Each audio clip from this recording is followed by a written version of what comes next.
El passat 30 de desembre, des del grup municipal de l'Eina, vam presentar un parell de propostes per ser debatudes en un ple extraordinari que feien referència al futur de la biblioteca municipal. La nostra proposta és que l'actual biblioteca s'engrandeixi passant a ocupar tot aquest edifici de les escoles Teresa Manero. Per això cal trobar un espai alternatiu per al centre d'estudis que actualment ocupa l'altra meitat de les escoles. I la nostra proposta era que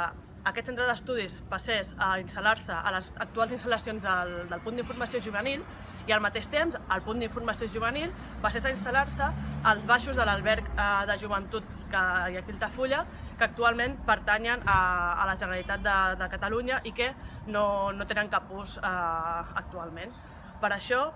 demanàvem també que l'Ajuntament d'Altafulla demanés la cessió d'aquell espai. Al cap de 15 dies, l'actual govern presenta una proposta d'ampliació de la nova biblioteca, però no pas aquí, sinó al magatzem de la Brigada, que està darrere d'Aigües d'Altafulla, al costat de la via del tren. Des de l'Eina no vam entendre aquesta nova proposta quan nosaltres ja n'havíem fet una que, a més, quan estàvem governant conjuntament amb Alternativa, ells també la van acceptar com a seva i estaven d'acord en que la biblioteca havia d'ocupar tot aquest espai d'aquí. Per tant, com que ara mateix tenim dos projectes de possible biblioteca damunt la taula, demanem que es faci una comissió de cultura per posar damunt la taula aquests dos projectes i debatre conjuntament els pros i els contres per poder tenir la millor biblioteca per a Altafulla.